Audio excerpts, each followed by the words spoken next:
Oh, thank you. Yes, this is the meeting of the Sunshine Ordinance Task Force Complaint Committee. The time is 5:37 p.m. On the call of the roll, Chair Smith. Present. Smith present. Member Stein. Present. Present. Stein present. Member Forsley. I'm here. Forsley present. We have a quorum. Give me one moment again. I am in the wrong screen. Due to the COVID-19 health emergency and to protect task force members, city employees, and the public, City Hall meeting rooms are closed. However, members of the committee will be participating in the meeting remotely. Committee members will attend the meeting through teleconference and participate in the meeting to the same extent as if they were physically present. Members of the public may participate by phone or submit their comments by email to Cheryl, CHERYL.LEGER@sfgov.org. All comments received will be made part of the official record. Sunshine Ordinance Task Force agendas and their associated documents are available at sfvos.org/sunshine. First item on the agenda, call to order, roll call, and agenda changes. I've already taken roll. I do not know of any agenda changes today. Not that I know of, unless people don't show up, but I think we're fine. Thank you. Anyone else with changes? No. No. Okay. The next item on the agenda is item number 2, approval of the February 16th, 2021 Complaint Committee minutes.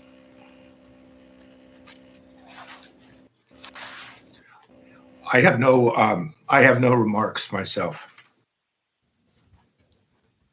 If the other committee members do not have any remarks, would you like to move to public comment? Sure. I mean, I Yes. wasn't at the last meeting, so I can't really speak to how accurate it is, but I did read through them and they looked okay. Thank you. Would you like to open public comment at this time? Yeah, go ahead. That's great. Yes, would any members of the public like to make public comment on the approval of the February 16th meeting minutes? If you would like to unmute yourself, you may press *6 at this time. Please Can I make... comment? Hello? Yes, please proceed with your public comment. Okay, this is Peter Warfield, Executive Director of Library Users Association. We can be reached at libraryusers2004@yahoo.com, and we can also be reached by mail, P.O. Box 170544, San Francisco, California, 94117-0544. First of all, it would be very helpful to the folks on the phone like myself on this meeting if you would say who is speaking, either by recognizing them by name or them announcing themselves, and maybe thank you by name after they're done. Otherwise, it's extremely difficult for anybody to follow who's saying what about what. Second of all, I don't see any mention of attachments specifically, and I don't know what's attached or whether anything is attached or where to find it based on what I'm reading here on this agenda. And that also would be helpful. I hate to point to a certain organization, but there is one that I could mention if you asked which states, very simply, explanatory document, and then names the document or documents that are attached in accordance with what's going on. That's about all I have with respect to the February minutes. I only looked briefly. I didn't see any identification of people other than as individual. I have been noticing that references to me speaking seem to have omitted lately, any mention of the organization that I have mentioned, how to get in touch with us, they seem to systematically have stripped that out. If that has happened to these minutes, I certainly hope that you do not do that and that you include in anybody's public comment whatever title, whatever organizational affiliation they've got, and whatever contact information they provide. Obviously, contact information is particularly significant because there is no opportunity, as in the real world, when you have real meetings in real places, to simply walk up to somebody and say, I liked what you said, blah, blah, blah, let's have a cup of coffee, or can I give you my phone number, or take down yours, and maybe we can talk further. Or I didn't like what you said, and here's why I think we need to discuss that also. But the opportunity for making any kind of contact with folks who have shown up for public comment is completely gone. And that's my comment. I hope that you include the affiliations that people may have said and the contact information that they might have provided. Thank you. All right, thank you. Is there anyone else who wishes to make public comment on this matter? Yes, anonymous, please. Please proceed. Thank you very much. There are two corrections that I would suggest. One is on page 3, which is P4 in the footer. It says anonymous stated that the most important issue is if the department is required to go to the contracting to retrieved documents. The last part of that sentence should be go to the contracted party to retrieve documents. So party needs to be in there, and the tense of the word retrieved needs to be corrected. And the second correction is on page 4, which is P5 in the footer. It says anonymous is concerned that the non-provide entity will not provide any records. It should say anonymous is concerned that the non-contracted department will not provide any records. Thank you very much. Okay, and I think we probably should, if those seem like good changes, let's any motion on this, let's put his changes into effect. Okay, and we're still in public comment on this matter. Is there anyone else?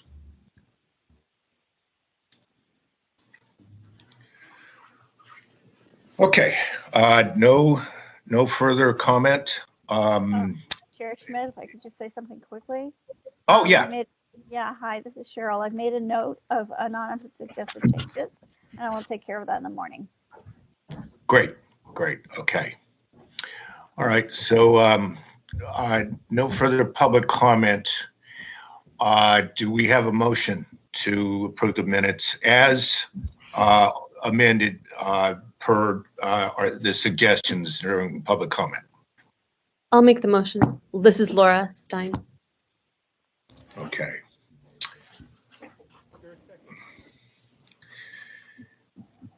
Who's going to second? Would anyone on the committee like to second that motion? Okay, I'll second it. This is Member Forsley. Yes, thank you. Give me one quick moment. The motion is made by Member Stein, seconded by Member Forsley to approve the February 16th, 2020 meeting minutes as amended. We have taken public comment on this matter. On that motion, Member Stein.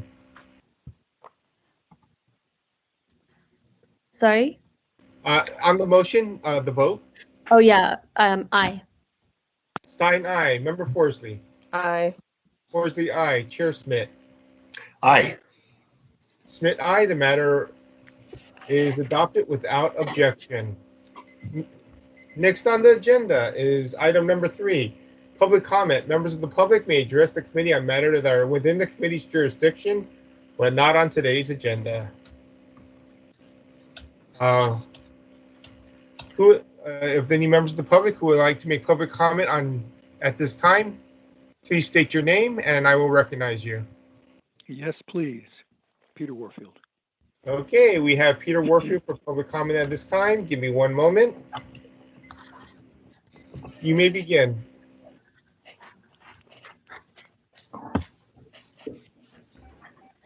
Okay, this is Peter Warfield, Executive Director of Library Users Association.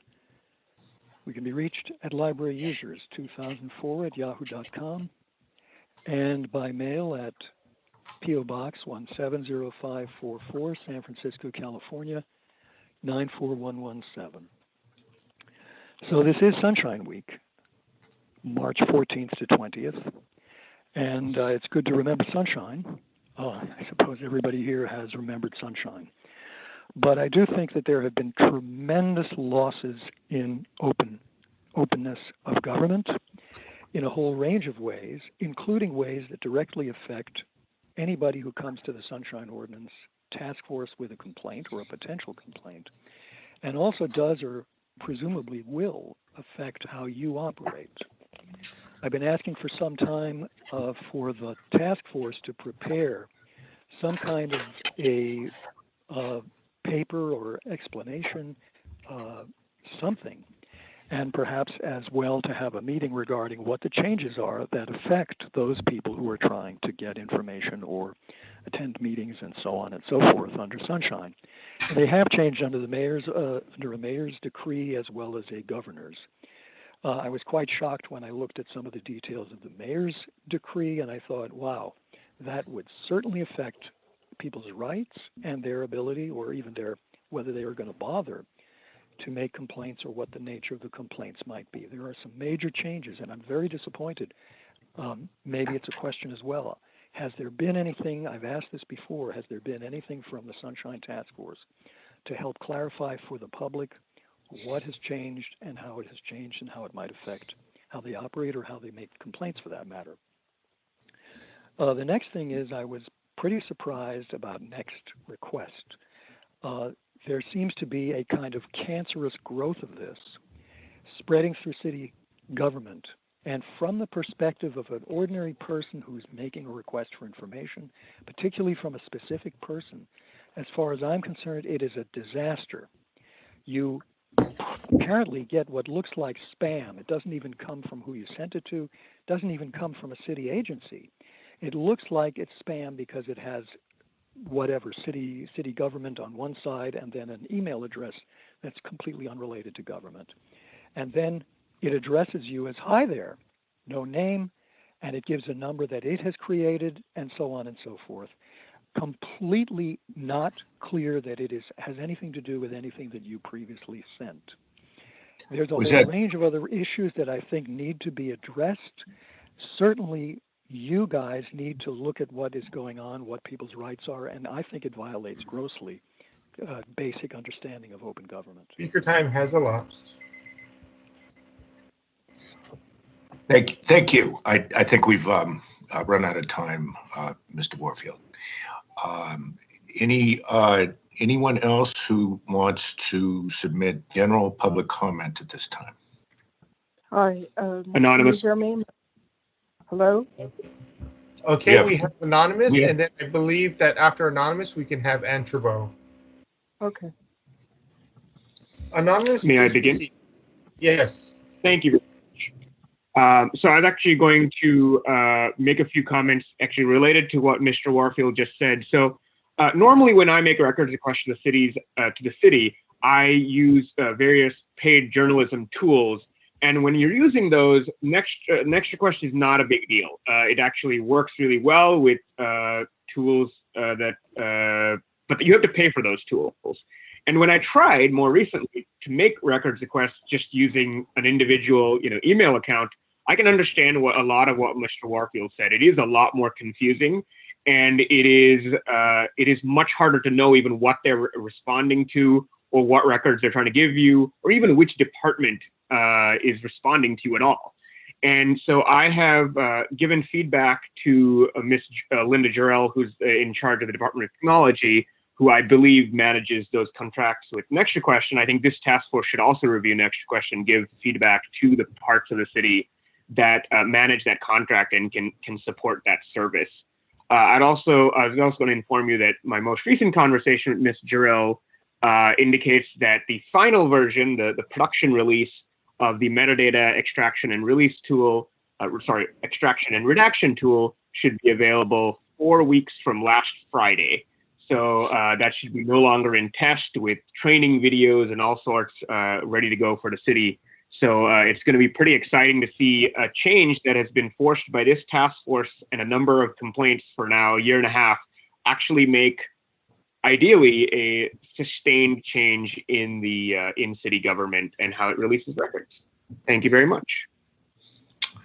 Okay, thank you. Anyone else? I think there was at least one other person for public comment. Hello. Hi, this is. Hello. I believe Nancy Vogt was next on the list. Thanks, Victor. My name is Anne Trabeau, and I was pretty active in making document requests for about 5 years. And my main concern with the Arts Commission was that their claim was constantly that they didn't need to turn over records or documents because I either stalk people at the Arts Commission, stalk commissioners of the Arts Commission. There's a lot of made-up nonsense that I appear at commissioners' houses,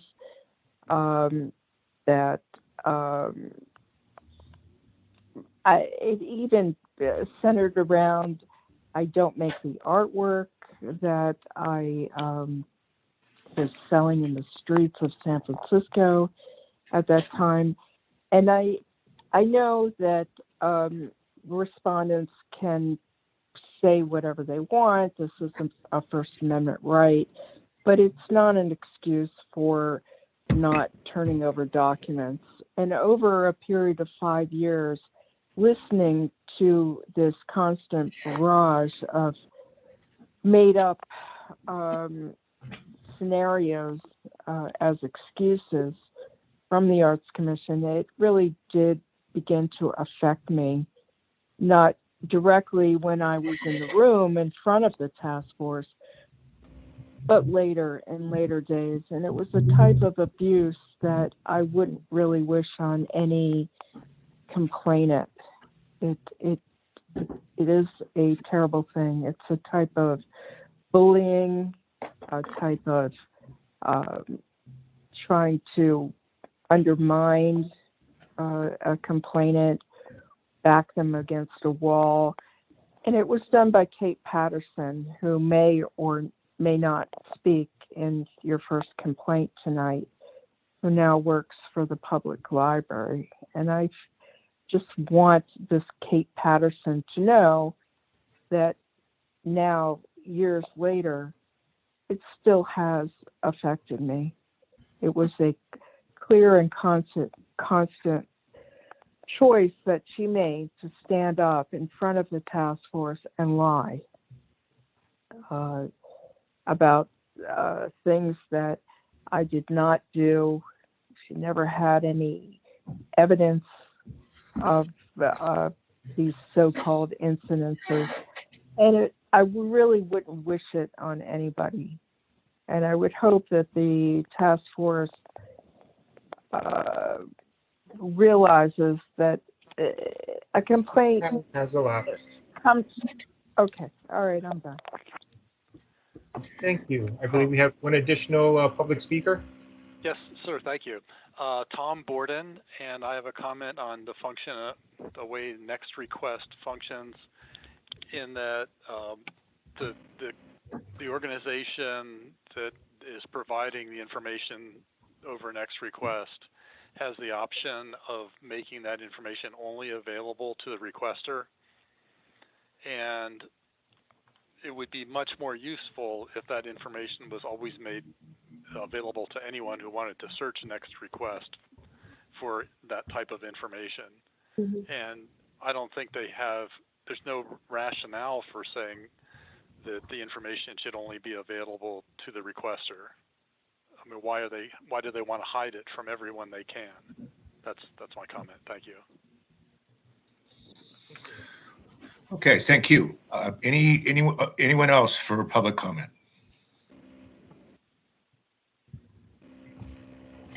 All right. It sounds like we have concluded the public comment section. What's next? Next on the agenda. Give me one moment. On the agenda is item number 4, file number 20068, complaint filed by James Chafee against the Library Commission for allegedly violating Administrative Code Section 67.14 by failing to make audio recordings available on the website, 67.21 by failing to respond to a records request in a timely manner, and 67.29 by failing to maintain the Library Commission's website. Okay, thank you. And I will note that we have 2 new members of the committee, Member Forsley and Member Stein. And so these are going to be a little bit learning experience for them. What I'd like to do is we can ask questions of anyone who's here to answer questions. We have, as we've discussed, before, individual inquiries that we're doing. We're not deciding about violations here, but there are other issues that we want to decide about and figure out if we want to send this, if it's ready to go to the full task force. So on this case, either of you go ahead if you have any thoughts on what you'd like to do with it. The first case. First case. Yeah, and this is, I could ask actually, is anyone here for this matter? Mr. Chafee or anyone here for the Library Commission? Margot Schaub with the Library Commission is here. Okay, great. Thank you. Thank you. You're welcome. I will note, I didn't know what to anticipate, but I saw something where Mr. Chafee said he may not appear, so I'm not completely surprised. Okay, so we do have you here. I know there has been a written submission on your behalf. But okay, thank you.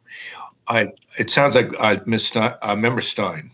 Sorry. Yeah, so I'm just reading over my notes on this one, and I see Sure. that I had a question for the library, which was to ask them, how long was the information not available? I know this happened in transition from one website to another, but I didn't get a sense of how long of a time period the audio recordings of the meetings were not available. Hi, again, this is Margot Schaub. I'm the Library Commission Affairs Analyst, and I serve as the Public Records Request Manager for San Francisco Public Library. The complaint predates my tenure, but per the former Commission Secretary, she responded that it was not available for a short time. But you don't know how long? I don't. She's no longer with San Francisco Public Library. I spoke with our tech group, and they said it was still on the website, but because it was, getting some updates, that it was not in the same place it usually was.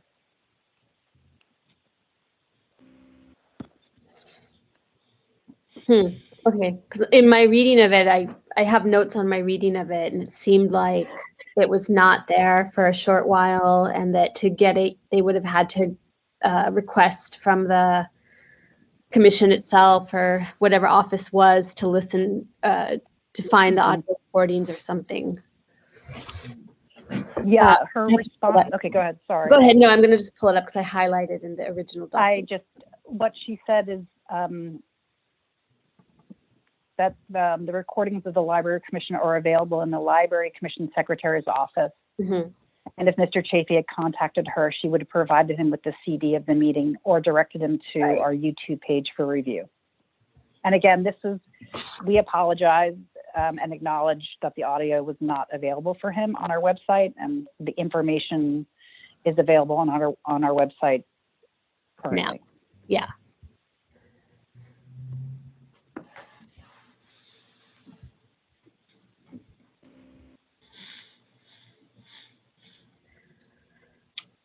Yeah, so I mean, to me, it seemed like, the website was in transition.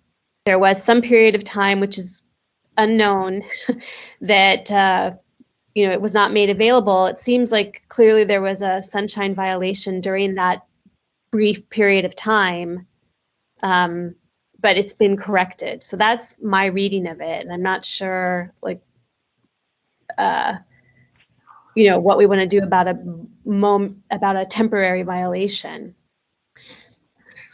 Yes, and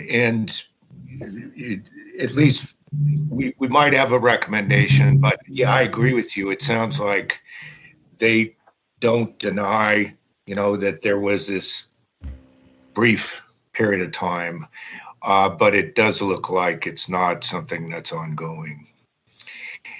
And yeah, I mean, there's jurisdiction, it seems. There's the information is public information. Yeah, I don't know if there's really anything more we can do at this committee.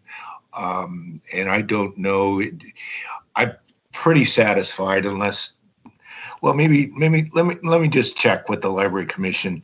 Anything that Mr. Chafee felt like needed to be in place that you would agree wasn't, quite there, has it been rectified? Any kind of issues that he has at this time? I can just say, oh, sorry, go ahead. I know he's asking her, but I did go and check, and it is now there in a prominent place, and it's not hard to find now. But anyway, sorry, yeah. Okay, so that it sounds like there's not a problem now. Just a quick question to the Library Commission. Mm-hmm. Go ahead. Oh, I'm just. You don't think that if Mr. Chafee made the same request now, he'd have any difficulties? I don't think he would. It's we've updated the commission webpage since I've started to try to make it really clear to make it accessible and include all of our documents, et cetera, online. And so it's something that I know at the time was temporary. And again, we apologize. Got it. And yeah, I appreciate your candor. I guess members, we could, we could even entertain a motion at this time if either of you is ready to do that. I'm new to this committee, and Sure. Like I said, I think it's clear that there was a violation for a temporary period, but it's been rectified, and I don't know what what remedy there is for a short temporary violation like that's been rectified. Like, I just, can we send a short letter saying this shouldn't happen again? Or, it seems like something that can be put aside. This is, yeah. Sorry to interrupt. This is Victor, Victor Young, clerk for today's meeting. I believe we would still go through the same procedure where we would refer this up to the full task force, and they could find that a violation did occur, and we would issue an order of determination, which would be sent to both parties, stating that the task force did find a violation for a temporary period of time, and it would be documented. Basically, we would just document that a violation did occur Right, but there's no other real remedy here because it's been remedied. I mean, there's nothing that needs to be remedied at this point. Agreed. Yeah. Yes. Yeah. There's not too much here, although I think we do need to advance it because there was at least a technical violation here. If Mr. Chafee wants to, go forward and ask for something, I think that's what needs to, even though he's not here today, I think we still would. It might behoove us to just go ahead and advance it for that purpose. I don't think it would be much of a extended hearing at that point. And anything, Member Forsley, do you have any thoughts on the case? No, you guys pretty much said it all. Okay, thank you.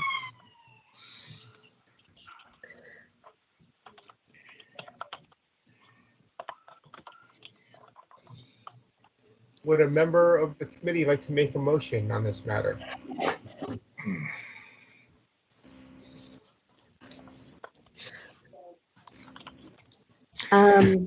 The possibilities being, I mean, is it? Again, I could start out. I could make a motion here. We could make a motion if it was a temporary violation.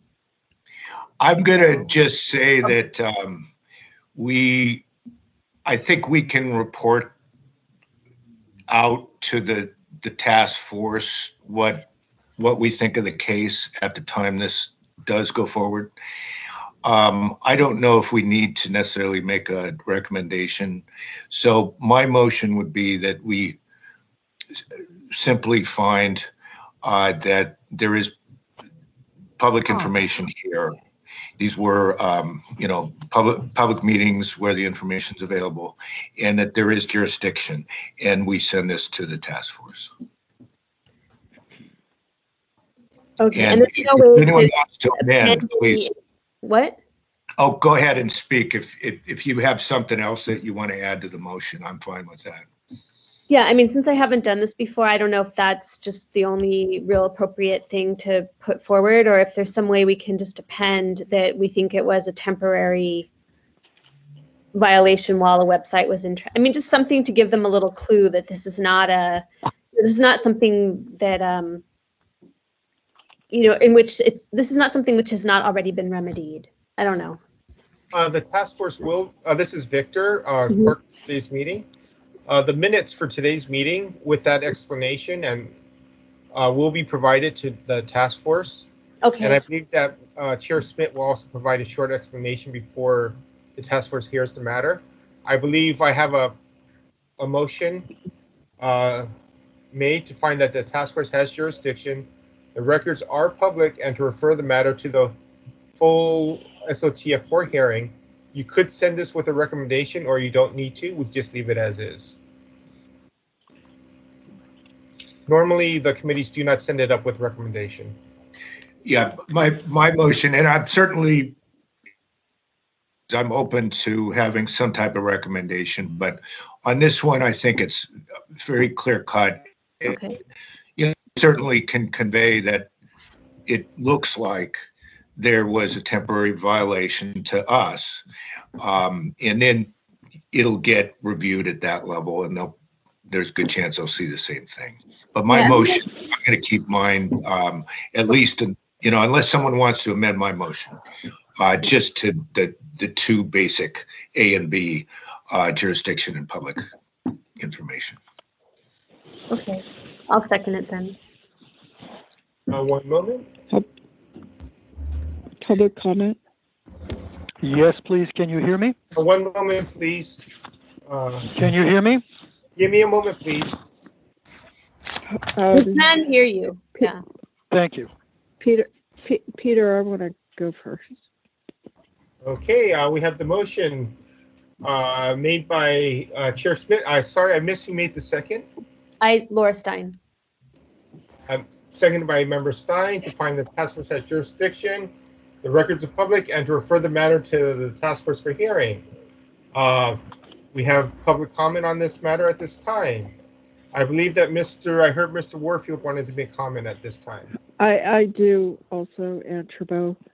Okay, we have Peter Warfield and Ann Trabeau. Mr. Warfield, would you like to proceed? Yes, thank you. Peter Warfield, Executive Director of Library Users Association. We can be reached at libraryusers2004@yahoo.com and also by mail at P.O. Box 170544, San Francisco, California, 94117. I made quite a splash, I guess, huh? I hope that was audible. The actions and the discussion of this committee are very alarming. And I think very much misunderstand what's going on and the attitude of the library. First of all, the first answer that the person got here, that Mr. Chafee got, was basically, well, if he'd have come to my office and so on and so forth. That's not what the law requires. The law requires, it was a very dismissive and indeed contemptuous answer, putting him in the wrong for wanting the library to follow the law, which is to post stuff. And if the library has a mitigating excuse or reason why they broke the law, then you can certainly find that that's something to be taken into consideration as far as how you follow up with any kind of follow-up. But above all, there is a very important aspect here that I think is significant. And that is that Mr. Chafee has cited 3 separate laws that he thinks were violated, and certainly one of them is very important. When I go to the Library Commission website, which is not infrequent, for quite some time, I have noticed that recordings that were available back to the year 2000 suddenly disappeared, and as far as I can tell, have been gone for a long time, many, many months. And therefore, there was a degradation of the library's website. And he's arguing that Section 67.29-2 and 67.21a, maybe I'm not quoting these exactly, I'm sorry, but the point is they're supposed to make things available and not degrade the service that they're providing. And that has not happened. There has been a serious degradation of the accessibility of information. And that, I think, goes on. I haven't checked today. The other thing is you should be very cautious about letting people off the hook on a violation of the law when they claim it's so short. Where are the technical people who can tell you, I just have trouble believing that with all the technology people they've got, they can't tell you the exact time that this so-called temporary thing was out of order. Thank you. Okay, anyone else with public comment on this matter? I believe Ann Trabeau was next in line. Hi, my name is Ann Trabeau, and in James Chafee's original letter, he says it was 23 days that the audio was unavailable. So he was tracking it. It didn't sound like he filed this complaint maliciously. It didn't sound like he had to go out of his way to go up into Sue Blackman's office to request a CD audio. He did what any person would want to do. If they didn't go to the meeting, they would want to listen to the audio to find out what happened. And if the audio was not available for 23 days, that's not a few minutes.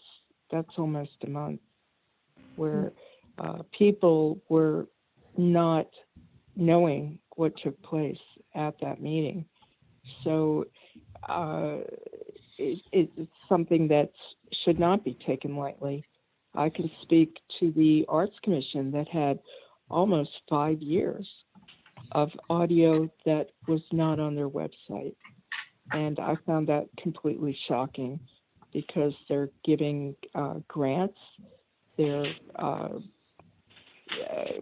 doing things at the airport, they're doing significant things that people in the county of San Francisco might want to know about, and it was completely unavailable.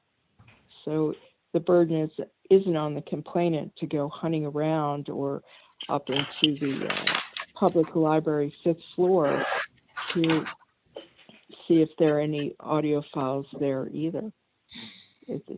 James Chafee did exactly what he should have done. And I hope that the task force takes this complaint seriously, because it is a serious complaint.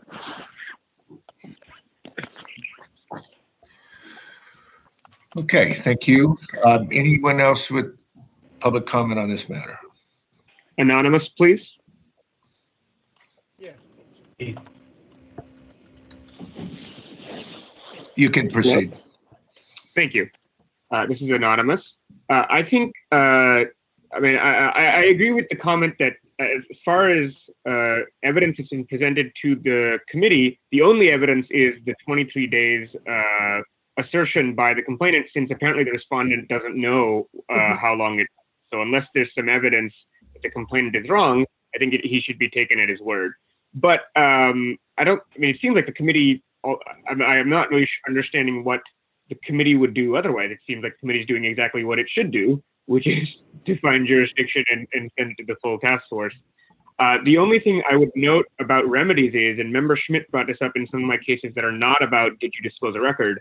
Unfortunately, although I wish it was otherwise, I don't think the task force has any remedies other than ordering disclosed record under 6721E. And if there's no records in question here, and even if, say, they didn't put anything on their website by the time you had the full hearing, all you could do is issue the order of determination that is a violation, have it reviewed by compliance, and if they hadn't done it basically by compliance, you could send them to the ethics committee or ethics commission or the DA or whoever else.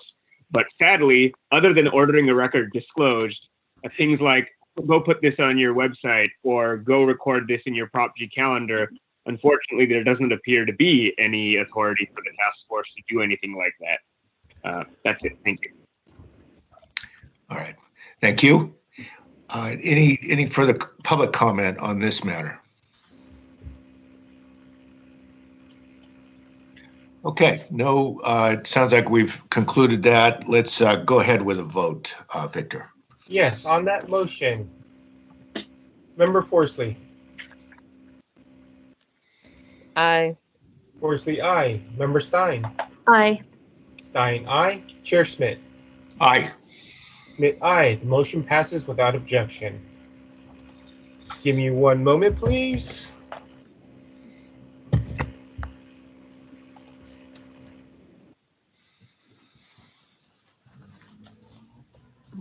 All right, I'm just making a few notations.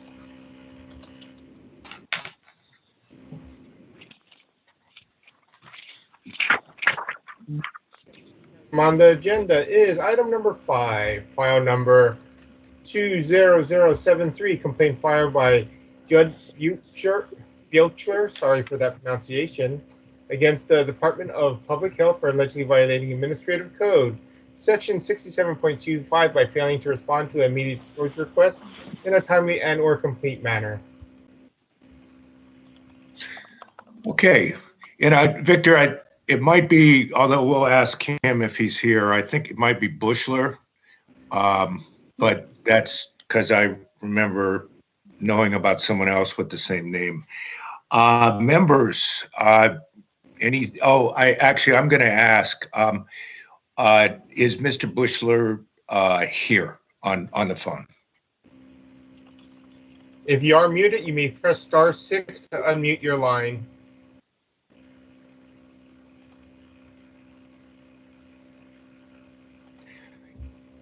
It wouldn't seem, although if you're having trouble, go ahead and keep trying. Department of Public Health, anyone on their behalf? Hi, this is Veronica Vian on behalf of the Department of Public Health.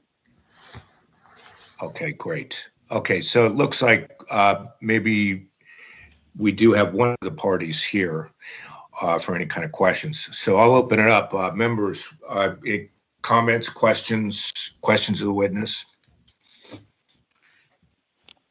I would like to ask the member of the department, have they responded to this request? And if not, why not? This is Veronica. This is Veronica Vian. We, as the Department of Public Health, have responded to the requester's request. When was that? That was on December 24th, it looks like. Yes.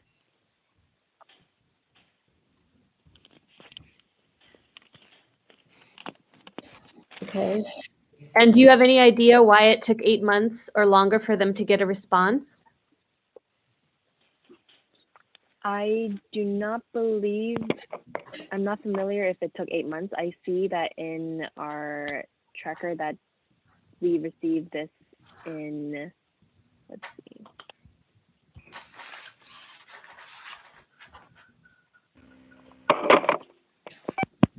We received this in May, so it was about 7 months, but we want to acknowledge that we made a mistake, and unfortunately this request fell off our loop. But once we knew that this was a request that was outstanding, we immediately pulled together the record that the requester was looking for, and we provided to her ASAP.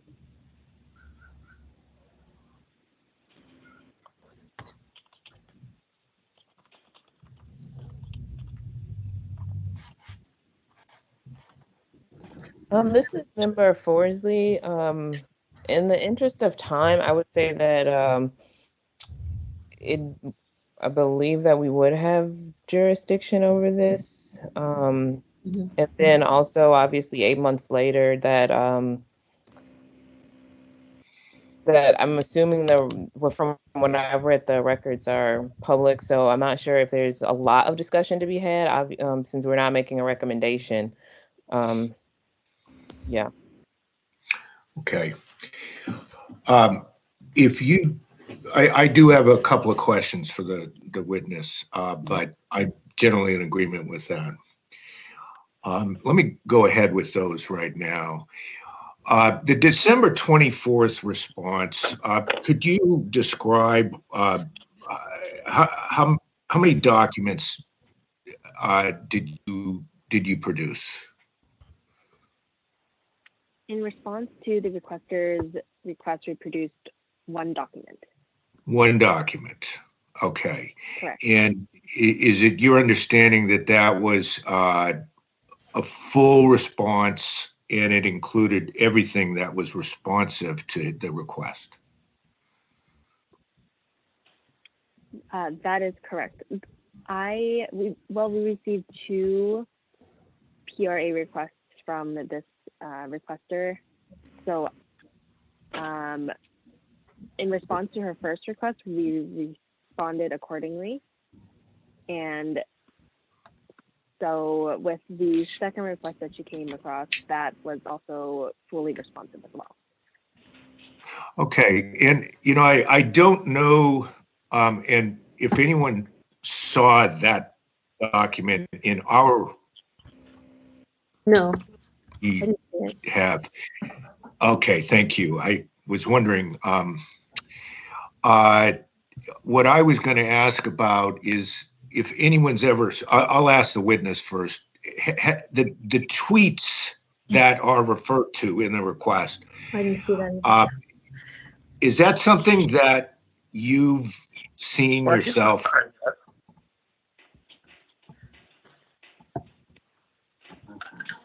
I'm sorry to remember. Did you mention tweet as in Twitter? Yes. That's what the request was about. Something about like things that refer to tweets. And go ahead. I apologize. I'm just looking back at the requests where we received through our system by this requester, and I don't see a request particularly about tweets. Then maybe that might mean that that they still haven't responded to this. Because they're both about, the request was for any documents related to third party contractors providing the cannabis or source of the cannabis referenced in an attached tweet.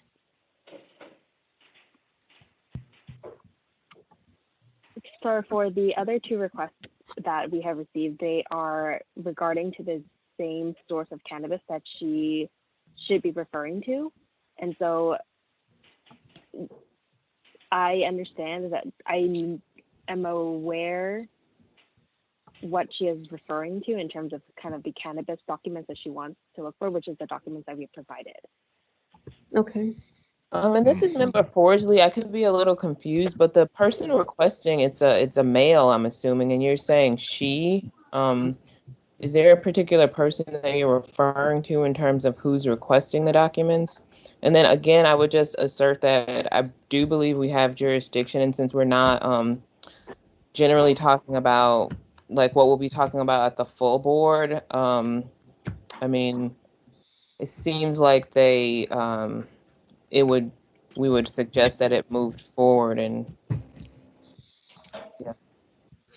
I apologize for referring to the requester as a she. Yeah, I just didn't know I think if it it's was my a different request you might be referring to. It's the same requester. Requester's surname is Buchler. Yeah. Yes. I think I also misread it. It's Judy, maybe, when it was Judd. So. Oh, it's Judy. No, I think it's Judd, isn't it? Oh. I'm saying I misread it. I misread it. So. Okay. But I need to make sure that if we send this on, that there's not like two different cases we're dealing with, and it's a mix-up, because that's what appears. Is it your understanding, and this is again to the witness, that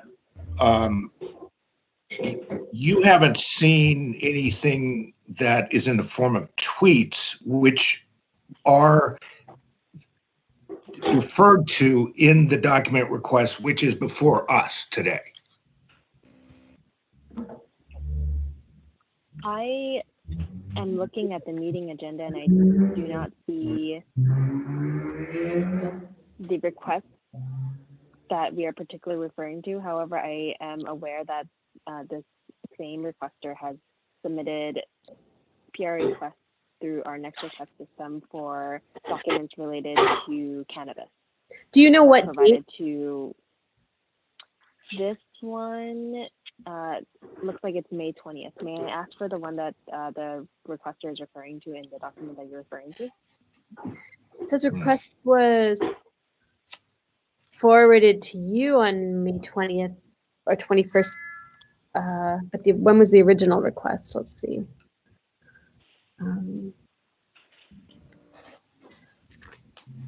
I think it's May 5th. May 5th.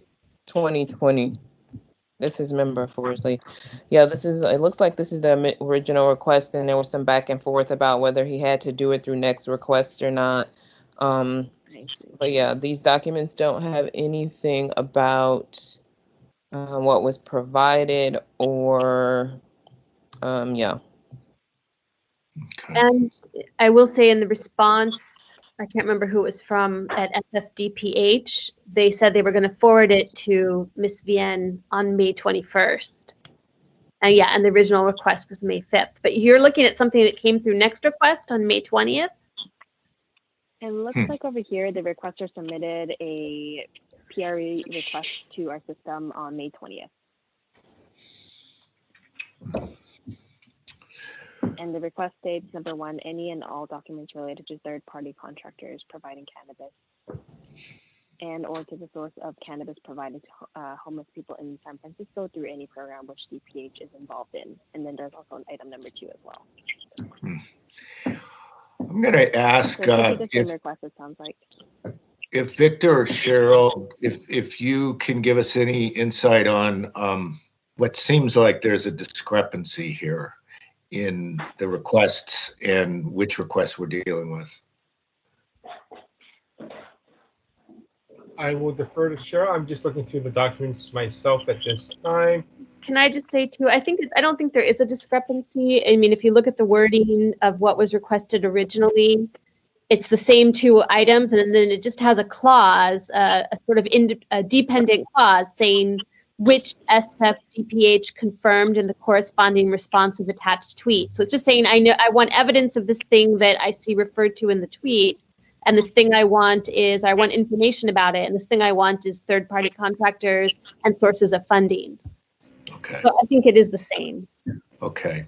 She's just not referencing item that makes her believe that there's something there. Yeah.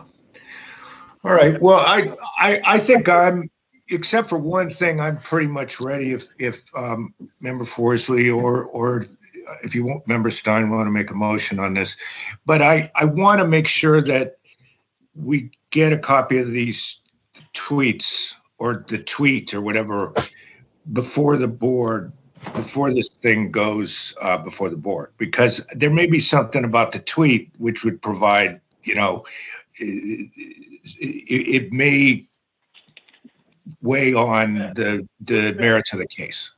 But other than that, I guess, let's see. I don't know if there's anything we can do in our order with regard to that, but I would want to ask that,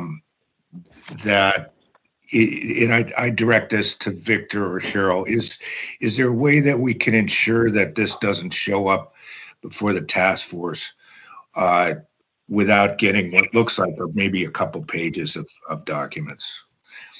Yes, we can include it in the motion. May I make the proposed motion to find that the task force has jurisdiction, the records are public, and to refer the matter to the full task force. In addition, the committee requests that the reference tweet be provided to the committee prior to scheduling the matter before the task force.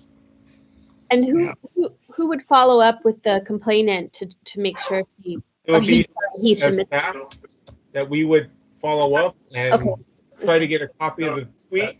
The only problem is if they don't provide it, this item will end up in limbo.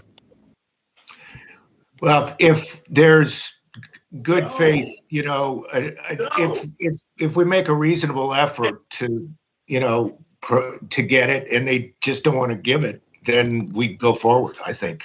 Mm-hmm. Yeah, if they don't want to submit it, that might, you know, not be very helpful to their case. Well, maybe they didn't save it though. Yeah. Because I feel like if they had saved it, it would have been in the packet. You know, it would have been in their letters if they had saved it. Yeah. Got it. Okay. Well, change that slightly. The committee requests that the SOTF administrator requests the petitioner provide the reference tweet before scheduling the matter before the task force. I'm good with that. Do we, well, let's see, does anyone want to officially make the motion that Victor just handed to us? I'll make the motion. Laura Stein will make it. Motion made by Member Stein. Is there a second? I'll second it. Seconded by Member Forsley. Would you like to take public comment on this motion at this time? Yes, please. Public, wish to provide public comment on this matter, please indicate that you would like to speak. Anonymous, please. Yes, we have anonymous. Anybody else?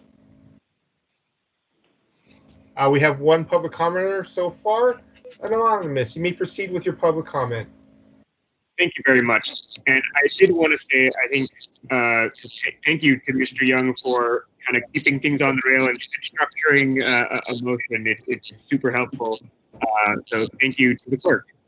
What I wanted to note was the response by DPH on by a person named Mohamed Malhi on case number P34, which demands that Mr. Buechler, sorry, I don't know how to pronounce it either, will need to submit their records across the next request is not a lawful response to the request, since the Sunshine Ordinance specifically allows you to use email.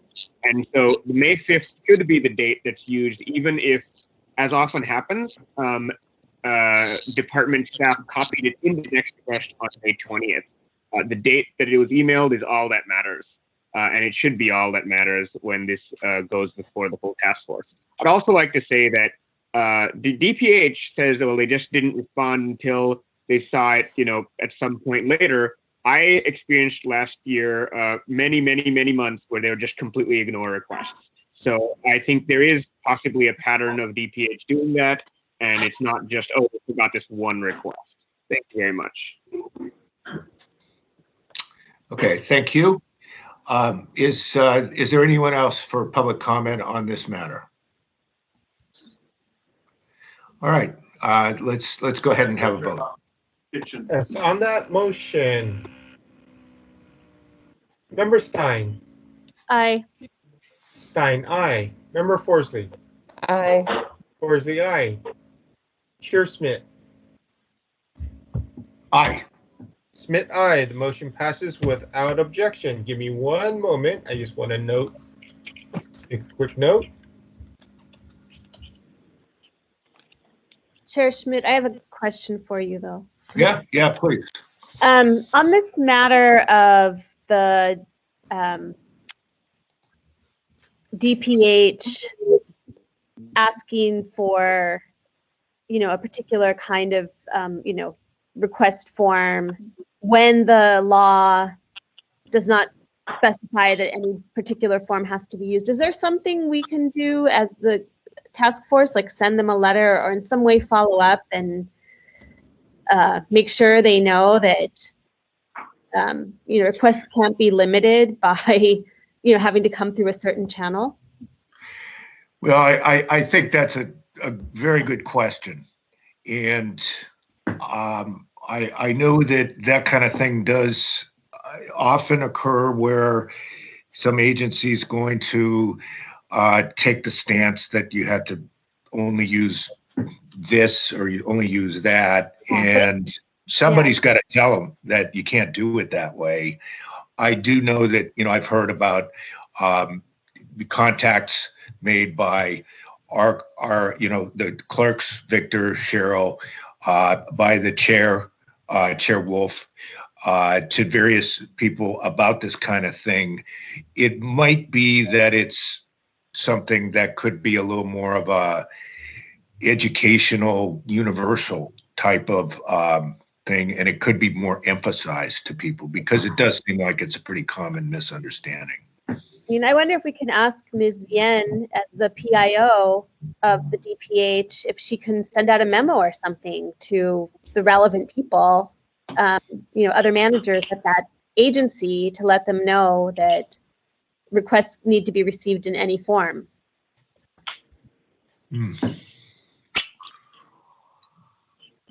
I don't know if she's still here, but yeah. Yeah, let's see if she's still here. Are you still here? Okay, looks like we lost her. Okay. I don't know if it's technically within, what we're supposed to be doing here, but one way or another, it's a good idea. Maybe we should ask the outreach people to send a one pager to these different agencies just to make sure they're clear on certain points. I don't know. I know they go through a sunshine training, but it's disturbing to see someone request that when it's very clear in the law that it needs to be taken in any form. Yeah. And it is a barrier to entry. We will have another chance, and it might be something that could equally be asked of them or suggested when we go to when this case goes before the full task force. Okay. Yeah. Okay. All right. Let's call the next case. Next on the agenda is item number 6, file number 20077, complaint filed by Tom Borden against Recreation and Parks Department for allegedly violating Administrative Code sections 67.21 by failing to respond to a public works request in a timely and or complete manner. Okay, and this also looks like it's a documents case. Members, any thoughts, any questions, witness questions? Do we have any witnesses? Do we have anyone here from? Is anybody here? Is Mr. Borden here? Mr. Borden, are Yes. you present at this time? Borden's not here. How about anyone from Recon Park? Hi, this is Recon Park. Okay. Can So, you state your name, please? Sure, this is Tiffany Lynn Wilson. okay. And So, Lauren Chavez is also here with Recon Park. okay, great. Okay, so we have two people on behalf of Recon Park, and it looks like Mr. Borden's not here. No, I am here. Oh, you are here.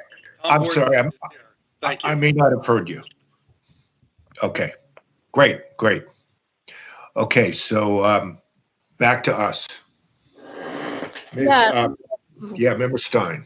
Yeah, so I just want to say, I know that Rec and Parks say they have given all records that are relevant, but I am also having the same problem I think that Mr. Borden had, which is trying to reconcile the records with a presentation that was made, because the records do not show $4 million worth of budgeting. They show about $2.5 million. And so it does seem like they could be out of date, or it's just very unclear why the records don't match the presentation. And I wondered if the people from Rec and Parks can speak to that.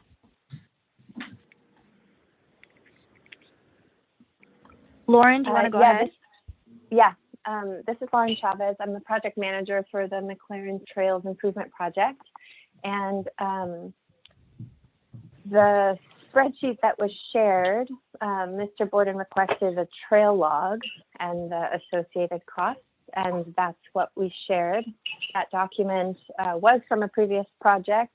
We started editing it and revising it based on an earlier version of the conceptual design, but it has not been refined. It had not been refined further, and it still has not been refined further than was shared.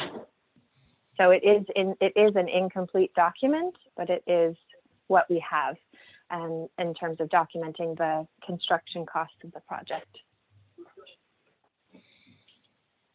You're saying documenting construction costs, like costs already spent?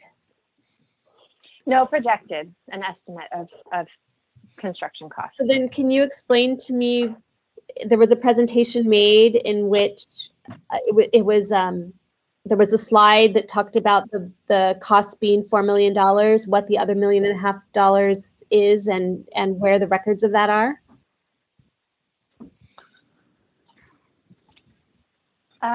So yeah, we have approximately $4 million for the Trails project overall. Some of that will be design fee for landscape architects, and some of it will go towards survey, arborists, other consultants that are design professionals necessary to design the work.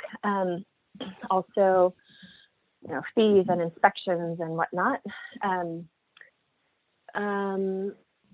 We have a rough breakdown. Again, the cost that was shared was an incomplete construction cost. I think we're planning on spending even more than that on construction, but we're pretty early on in the project, and we don't have a ton of details yet.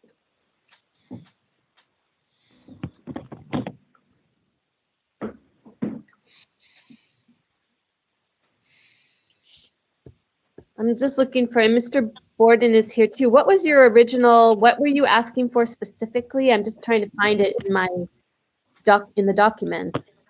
I had asked specifically, my request was, it's kind of long. So I said, please provide the current budget breakdown for the project at the most detailed level that exists at this time. Mm-hmm. And then I gave an example of the Oak Woodlands Trail project for the type of information I was looking for. And then I said, which is this trail work log, and then please provide budget cost estimate documents in their native digital formats. Okay. And if it's broken down by areas or trail segments identified by codes, please provide the maps that show the locations associated with the code. Right. So you're asking for a budget breakdown of the whole project, not just the trail logs. That's correct. And so I guess I have again for Ms. Chavez, I'm wondering for the rest of the money that is being proposed or projected, you say it's for fees and this and that. That's not written down anywhere? That's just in people's heads, or is there no document that lays that out? This is Lauren Chavez. I do have a rough budget for the overall project, and if that's what you were asking for, Tom, apologies. I thought it was I took the request as a request for the trail log.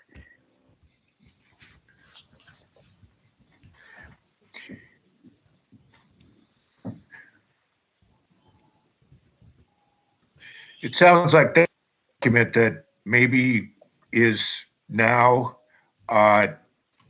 something that you might be able to make available to Mr. Borden. Am I hearing that correctly?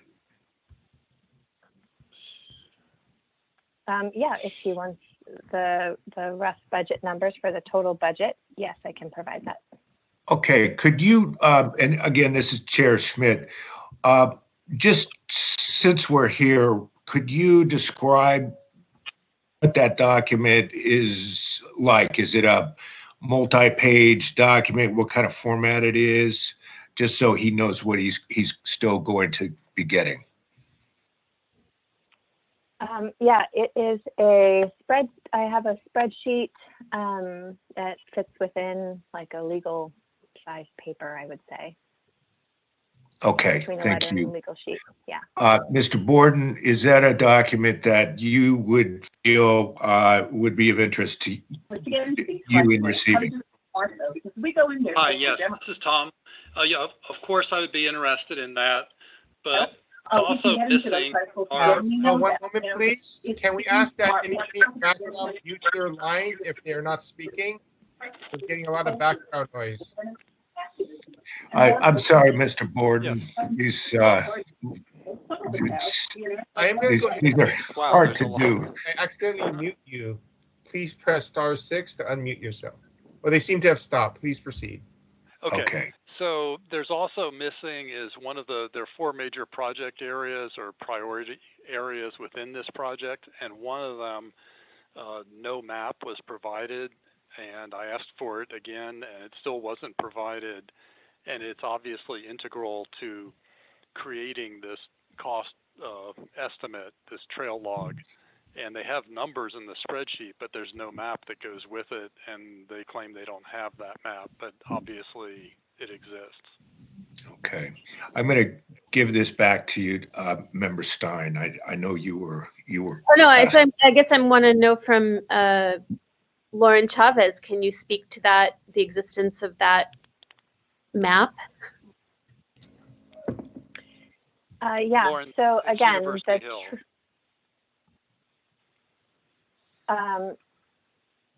Yeah. So again, the trail log, which is sort of a format for a detailed budget for trail work, was created for an earlier version of the design. And this project is still in the planning phase where we are looking at alternate routes, possible possible options with the trail network. And so we have not yet taken the latest iteration of lines on a map for the trails and mapped it to a budget document. So we have numbers from an earlier version, but we haven't yet put numbers to the current version.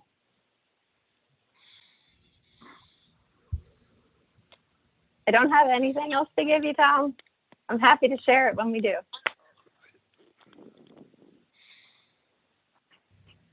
The thing I'm wondering too, though, here is, you know, when a information request is made, there's nothing that says that it has to be the latest version, or, you know, a version that's, I mean, it's just whatever is already there. So even if it's going to change, I think according to the Public Records Act, you would still provide whatever documents were there. Which we did. Yes, we did. This is Member Forsley. I just wanted to add, I think that a little bit ago there was some documents that they said they would forward that were, I forget what she described them as, but there are forthcoming documents, it seems, based on this conversation, because she said something about like there was the trails versus the overarching project, and now I think the overarching project, the $1.5 million budget is going to be given, I guess, to Mr. Tom. So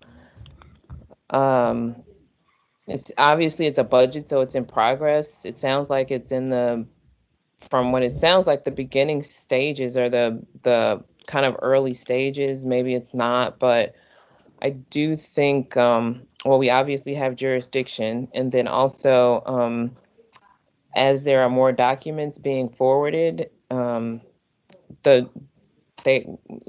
are public documents. So those are kind of the two threshold things we're looking for at this point, I would believe. I'm wondering too, and this is again a question for Ms. or Lauren Chavez, you know, because the requester asked for current budget breakdown for the project at the most detailed level that exists. And to me, that doesn't mean just the official budget. It means anything that is being used to help come up with this $4 million number. And that even if that's not in the form of a, you know, spreadsheet budget, it is the spirit and nature of the request to understand what money, you know, what that $4 million is being proposed to be spent on. So I just kind of want to make that point, that maybe you could work with the requester, because I think it's also in the Sunshine Act, that to help them find the information they're looking for, even if they're not initially requesting it in the way that you have it stored. I'll ask a question to Mr. Borden. Now, these informal documents, which may not be final drafts, are these things that you feel like they fall within the scope of what you were seeking when you made your request? Yes, they are. Definitely the large Excel spreadsheet was exactly the sort of information I was looking for. You know, there's some omissions in it, but it's there. And certainly I was expecting those maps, and one of them, I know it exists, but it's, you know, they're claiming it doesn't exist, and that's a little strange. And the whole point of this exercise is that this particular department of Rec Park doesn't want the public to know what they're going to do, and then it just sort of happens, and that's going to be a lot of trail closures and fences. And that's the importance for me and the people in the park, is to find out what the plan is before it happens. Okay, so I think that we, through Ms. Stein's, Member Stein's questioning, we've hit on something, which is that you, Mr. Borden, are clear that you don't want finalized documents. You want to see all documents that are public records that fall within the scope of your request. And so we may have a process ahead of us whereby you get further documents. That's what it looks like to me. Okay. And to be clear, I'm looking for, you know, current documents of, you know, what the latest plan is for each of these 4 areas. Yeah, And I realize that anything could change, but what are the current documents that go, and they add into this $4 million? Okay. Sorry. Oh, go ahead. I was ahead, going to Mr. say, Ward. and if Lauren's going to send me the budget that includes all the overhead figures and maybe accounts for that other 1.5 million, that would be a big help. So Okay. we look forward to that. Okay, good. I think that it sounds like she will be doing that. And I want to just refer back to Member Forsley, who did note, I think,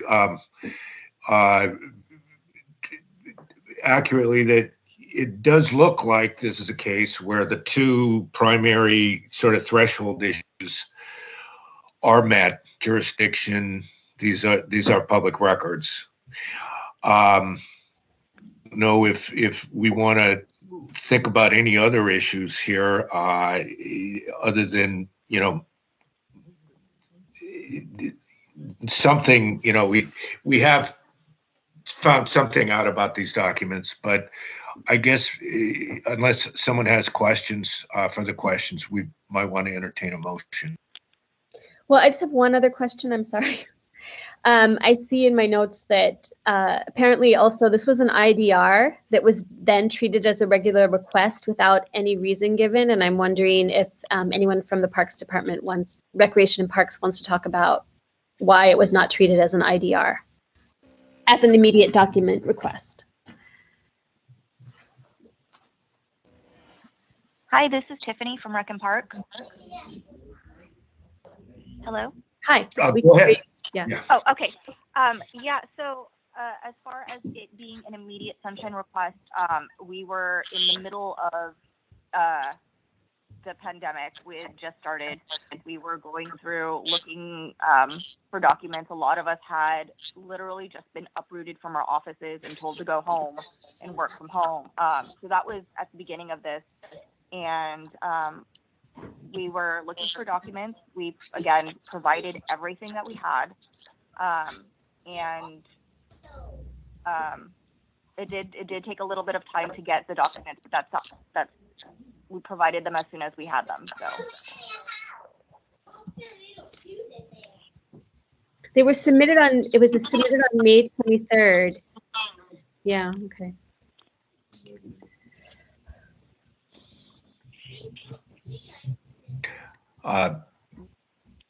Firstly, did you have your hand up, or am I just seeing an old signal? Okay, thank you. Right. All right, I can make a motion. Sorry. Yeah, I was gonna make a motion that that we do have jurisdiction, that they are public documents. I just want to make the caveat that if the point of the complainant is to get the documents, well, this is a sidebar, but if the point of the complaint obviously is to get the documents, that's great. It sounds like they're going to forward more documents, but obviously we can make the recommendation that there was, well, not that there was a violation, but that they are public documents, there is jurisdiction, even if he does get the documents, just to put on record that there was a long delay, or, there were other types of things that were happening. So just back to the motion that they are public documents and we do have jurisdiction, and to move it forward to the full committee. Thank you. Would you like to second? Great. Yeah, yours time, seconding. Just before proceeding, I'd just like to note that, as noted on our agenda, the governor and the mayor did declare an emergency, which waived a lot of the sunshine provisions. That is not an issue that has been addressed by the task force yet, which most likely should be addressed, as this issue will be coming up quite often, as this is probably the first one we've seen where that was an issue that has been quoted. So just something to keep in mind. This is Member Forsley. I do want to add, though, that obviously during COVID and when things were getting shut down, there should be an extension of, even if we didn't address it, obviously we know that people had to work from home and they didn't have access to certain things. And just putting it out there, public requests weren't number one priority, probably weren't even number 5 priority, whether they should be or not. But also the fact that she's forwarding more documents, which means that the documents weren't wholly received initially. So that's also we probably don't even have to get into if, it was because of COVID. I mean, because they're going to send more documents anyway. So. Right, but just to respond to this issue that it was an IDR and it was converted with no reason, which is what is in the complaint, just to make a note that it was after COVID and early in the lockdown. Or not lockdown, in the stay-at-home orders. Yes. On the motion to find jurisdiction, that the records are public, and to refer the matter to the full task force for hearing, is there any members of the public who wish to provide public comment on this matter? Anonymous, please. Yes. Are there any other public commenters on this matter? Okay, Mr. Anonymous, you may proceed. Thank you very much. I would again agree with 2 of your members and the clerk to actually decide whether the task force recognizes as valid the mayor's emergency order suspending the 1-day response timeline. And if you all recognize as valid suspension, then it doesn't matter. They can completely ignore the 1-day requirement, but they still have to respond within 10 days, within 24 days, and then they can still never unreasonably delay any access to a record. Those requirements will remain in no matter what the mayor does. And the governor. Someone else is speaking, and it would be very helpful if people could mute when they're not.